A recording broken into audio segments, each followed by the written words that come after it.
በኢትዮ ኤርትራ ጉዳይ አዲስ አበባ ላይ ሊመከር ነው። አደራዳሪ ወደ አዲስ አበባ እየመጡ ነው። የኢትዮጵያ ኤርትራ ውጥረት ባየለበት በአዲስ አበባ የተያዘው ቀጠሮ ልዩ ትኩረት ስቧል። የተባበሩት መንግስታት ድርጅት ዋና ጸሐፊ አንቶኒዮ ጉቴሬስ በዚህ ሳምንት ወደ አዲስ አበባ ሊያቀኑ ቀጠሮ መያዛቸውን ከተባበሩት መንግስታት ድርጅት የተገኘው መረጃ ያመለክታል። የዋና ጸሐፊው ጉዞ በአፍሪካ ህብረት ጉባኤ ለመታደም መሆኑም ነው የተመላከተው። አንቶኒዮ ጉቴሬስ ወደ አዲስ አበባ የሚመጡት በኢትዮ ኤርትራ እንዲሁም በሰሜን ኢትዮጵያ ውጥረቱ ባየለበት ወቅት ነው። እርሳቸው የሚመሩት የተባበሩት መንግስታት ድርጅት በፕሪቶሪያው ስምምነት ከነበረ የታዛቢነት ሚናው ባለፈ በሰሜን ኢትዮጵያ እንዲሁም በኢትዮ ኤርትራ ጉዳዮችን በቅርበት በመከታተል የማሳሰቢያ መግለጫዎችን ሲያጋራ መቆየቱ የሚታወቅ ነው። ከሳምንት በፊት አንቶኒዮ ጉቴሬስ በኢትዮጵያ መከላከያ ሰራዊትና በትግራይ ኃይሎች መካከል በተፈጠረው ግጭት ምክንያት በሲቪሎች ላይ ሊደርስ የሚችል ተጽዕኖና ወደ ሰፊ ግጭት የመመለስ ስጋት እንደሚያሳስባቸው ገልጸው ነበር። ጉቴሬስ ሁሉም ወገኖች አደብ እንዲገዙ ልዩነቶቻቸውን በሰላማዊ ውይይትና መተማመን መልሶ ለመገንባት በሚያስችሉ እርምጃዎች እንዲፈቱ ጥሪ ማቅረባቸው የሚታወስ ነው። የኢትዮጵያ ፌዴራል መንግስትና ህዝባዊ ወያነ ሓርነት ትግራይ የተፈራረሙት ግጭት የማቆም ስምምነት ሙሉ በሙሉ እንዲተገበር ያበረታቱት ዋና ጸሐፊው ከጎርጎሮሳውያኑ 2022 ወዲህ የተገኙ ውጤቶችን መጠበቅ ጠቃሚ እንደሆነ አሳስበዋል። ከዚህ መግለጫ አስቀድሞ የተባበሩት መንግስታት ዋና ጸሐፊ አንቶኒዮ ጉቴሬስ ኢትዮጵያና ኤርትራ ለአልጀርሱ ስምምነት መከበር ያላቸውን ቁርጠኝነት በድጋሚ እንዲያሳዩ ጥሪ ማድረጋቸው አይዘነጋም።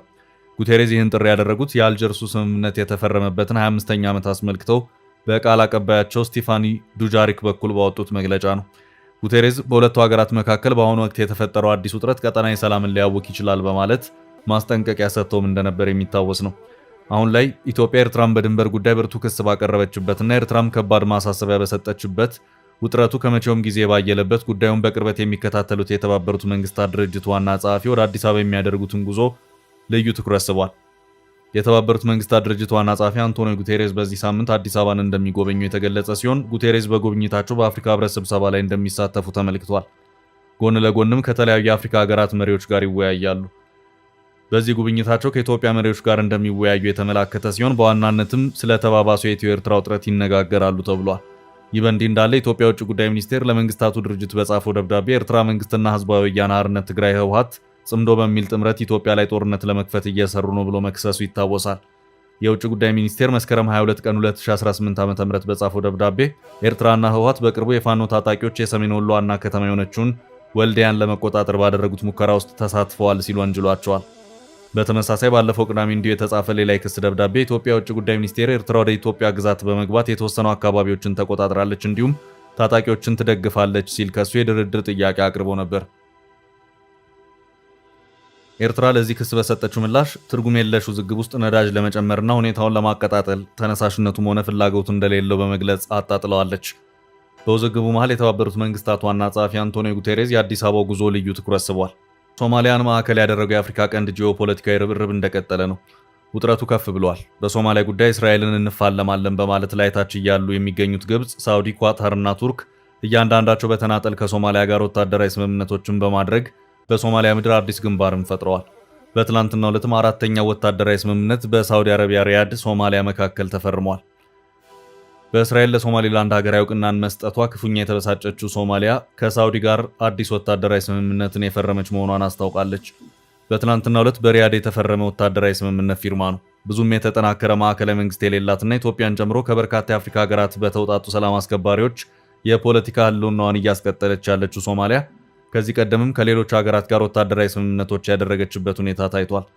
ሶማሊያ ከዚህ ቀደም ከቱርክና ኳታር እንደዚሁም ግብጽ ጋር የተናጠለ የሁለትዮሽ ወታደራዊ ስምምነቶችን አድርጋለች። ይህኛው በትላንትናው ዕለት ከሳውዲ ጋር የተደረሰው አዲስ ወታደራዊ ስምምነት አራተኛው መሆኑን የአልጀዚራ ዘገባ አመላክቷል።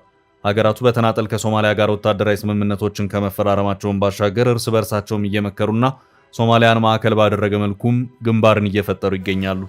ከሳውዲ ጋር የተደረሰው ስምምነት ወታደራዊ ትብብርን ለማጠናከር የሚል ይዘት ያለው የመግባቢያ ስምምነት መሆኑን የቢቢሲ ዘገባ አመልክቷል።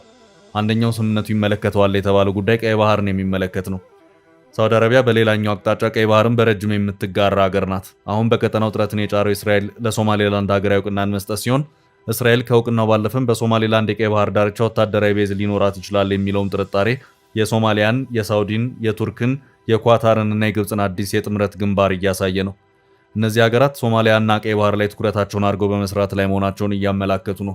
ከአባይ በተለይም ደግሞ ከህዳሴው ግድብ ጋር በተያያዘ ኢትዮጵያን በጠላትነት የፈረጀችው ግብጽ የትኩረት አቅጣጫዋን የኢትዮጵያን ጎረቤት ሀገራት ላይ አድርጋ እየሰራች ትገኛለች።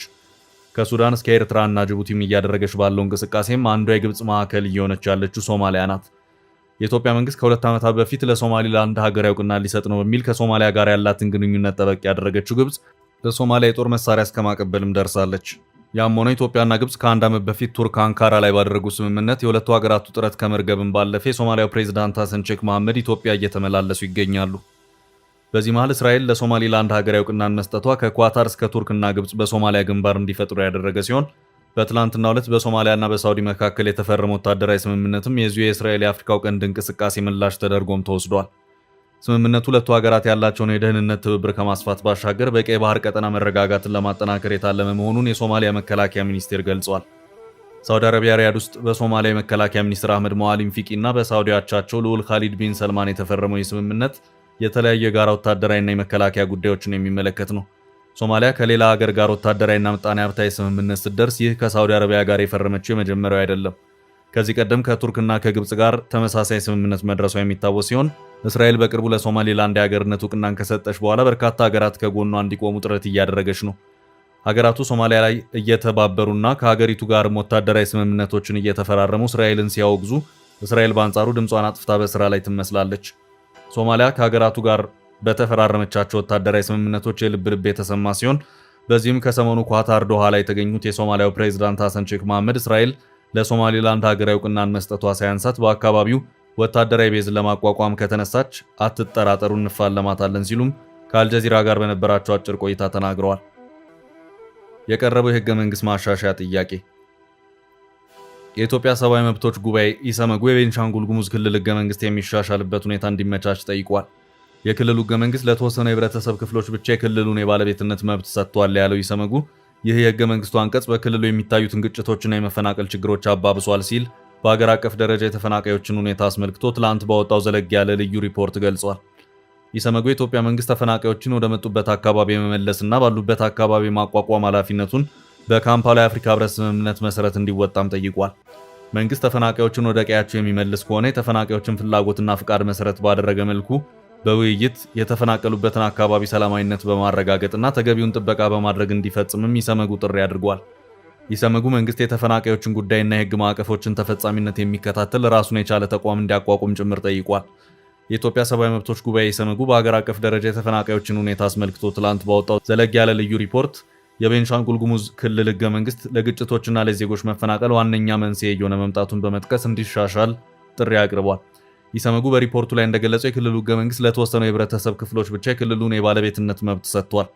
ይህ የህግ ማዕቀፍ በክልሉ ለሚኖሩ ሌሎች ኢትዮጵያውያን መገለልን ከመፍጠሩም በላይ ለዓመታት ለታዩት አሰቃቂ ግጭቶችና ለዜጎች መፈናቀል አባባሽ ምክንያት ሆነዋል ሲል በጥናት ማረጋገጡን አስታውቋል።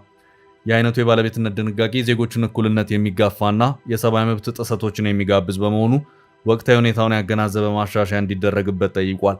ኢሰመጉ በሪፖርቱ ማጠቃለያ ላይ በአሁኑ ወቅት በኢትዮጵያ ያለውን ሰፊ የተፈናቃዮች ቁጥርና ችግር በዘላቂነት ለመፍታት መንግስት ራሱን የቻለ ተቋም እንዲያቋቁም ባቀረበው ጥሪም የተቋሙ ስራ ምን ሊሆን እንደሚችል አመልክቷል። ይህ ተቋም የተፈናቃዮችን ሁኔታ በቅርበት የሚከታተል አግባብነት ያላቸው የህግ ማዕቀፎች ተፈጻሚነትን የሚያረጋግጥና የተፈናቃዮችን ሰብአዊ መብቶች የሚያስከብር እንዲሆን ታስቦ እንዲደራጅ ኢሰመጉ ጥሪውን አቅርቧል። ወደ ቀጣይ መረጃ አለፍን። እስራኤል ኢራንን ልታጠቃ ነው።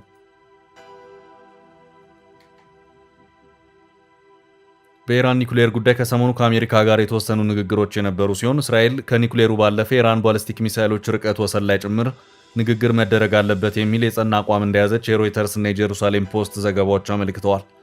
ኢራን ይህንን አዲስ ሐሳብ አትቀበለውም እየተባለም ነው። አሁን ውጥረቱ ዳግም እየናረ ነው። ባለፈው በእስራኤል ኢራን ጦርነት በኢራን ባሊስቲክ ሚሳይሎች ከባድ ጉዳትን ያስተናገደችው እስራኤል ድርድሩ የኢራን ኒኩሌር ብቻ ላይ ሳይሆን የሀገሪቱ ባሊስቲክ ሚሳይሎች ርቀት ላይ ገደብ ማስቀመጥን ጭምር ማካተት አለበት እያለች ትገኛለች። ይህኛው አዲስ ሐሳብ ነው። የትራምፕ አስተዳደር ትኩረቱን አድርጎ የታየው በኢራን ኒኩሌር ፕሮግራም ላይ ነው። በዚህም ዙሪያ እስራኤል ከአሜሪካ ጋር ተመሳሳይ አቋምን ለመያዝ እንዲያስችላት በሚል ጠቅላይ ሚኒስትር ቤንያሚን ኔታንያሁ በቅርቡ ወደ ዋሽንግተን የሚያመሩ መሆኑን የሮይተርስ የዜና ወኪል ዘገባ አመልክቷል። በሌላ አቅጣጫ ደግሞ ኢራን እንደውም ከኒኩሌሩ ድርድር ሳይቀር የማፈግፈግ ሁኔታ እየታየባት ይገኛል።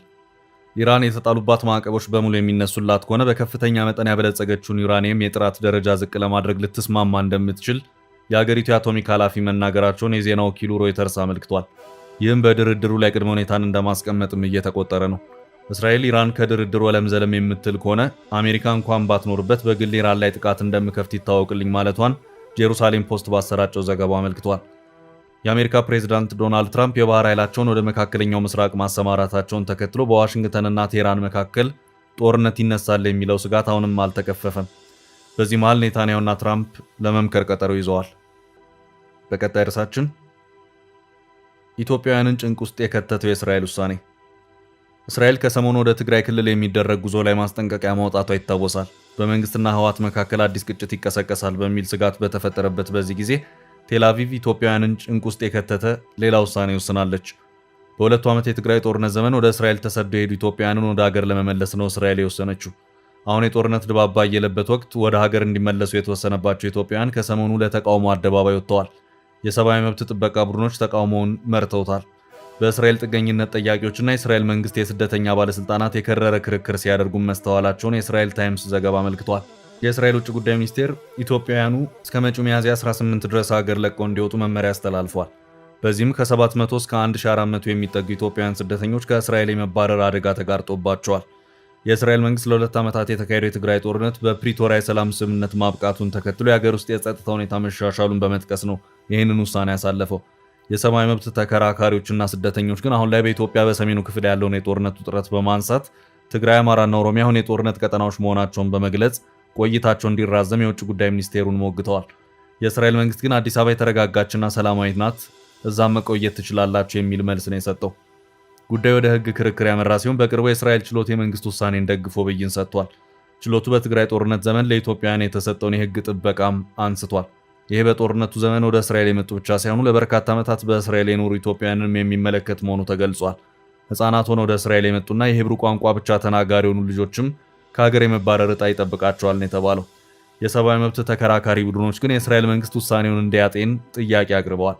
የእስራኤል ውጭ ጉዳይ ሚኒስቴር ባሳለፍነው ሳምንት ሐሙስ ዕለት ወደ ትግራይ ክልል ዜጎቹ እንዳይጓዙ ማስጠንቀቂያ አውጥቶ ነበር።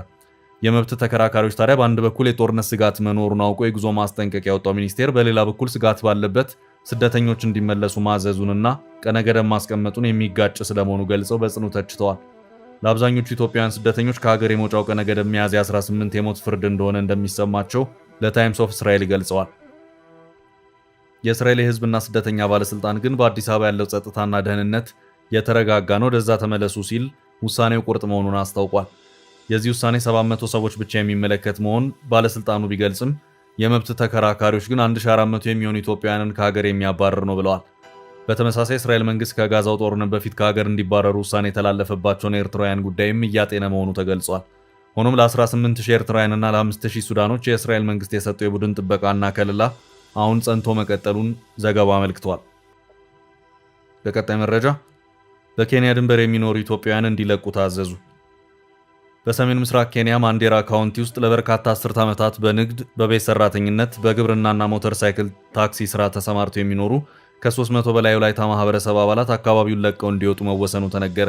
ይህ ድንገተኛ ትዕዛዝ ባለፈው ጥር 11 ቀን 2018 ዓ.ም በማህበረሰብ ተወካዮች የወጣ ሲሆን በአንዳንድ የአካባቢ ተመራጭ መሪዎችም ድጋፍ አግኝቷል። መሪዎቹ ለውሳኔው መነሻ ያደረጉት ዋነኛው ምክንያት ቡድኑ በማንዴራ እየተባባሰ ከመጣ የወንጀል ድርጊት ጋር ግንኙነት አለው የሚል የጸጥታ ስጋት ሲሆን በተጨማሪም አብዛኞቹ የማህበረሰቡ አባላት ህጋዊ መኖሪያ ፍቃድ የሌላቸው ሰነድ አልባ መሆናቸውንና የማህበረሰቡ አኗኗር ከአካባቢው ነባር ባህልና ሞራል ጋር አይጣጣምም የሚሉ ምክንያቶችን ጠቅሰዋል። ይሁን እንጂ ወላይታ ማህበረሰብ ተወካዮች የቀረበባቸውን የወንጀል ተሳትፎ ወንጀላ ሙሉ በሙሉ ውድቅ አድርገዋል። በኬንያ ማንዴራ ለረጅም ጊዜ የኖሩት እነዚህ ኢትዮጵያውያን ለካውንቲው ኢኮኖሚ ከፍተኛ አስተዋጽኦ እያበረከቱ መሆኑን በመጥቀስ ውሳኔው ያለ በቂ ቅድመ ዝግጅት በድንገት መውጣቱ በርካታ ቤተሰቦችን ለከፋ ማህበራዊና ኢኮኖሚያዊ ችግር እንደሚዳርግ መግለጻቸውን የካፒታል ጋዜጣ ዘገባ አመልክቷል። በኢትዮጵያ በግብርና ስራቸው የሚታወቁት የወላይታ ተወላጆች በአሁኑ ወቅት ባለው ኢኮኖሚያዊ ጫና ምክንያት በርካታ ወጣቶቻቸው ወደ ጎረቤት ሀገራት ተሰደው በጉልበት ስራ ለመተዳደር እንደሚገደዱም ይነገራል። ይህ የማስወጣት እርምጃ በኢትዮጵያና በኬንያ ድንበር አካባቢ ለዘመናት በቆየው ማህበራዊ ግንኙነት ላይ ጥላ ሊያጠላ እንደሚችል ከፍተኛ ስጋት ተፈጥሯል።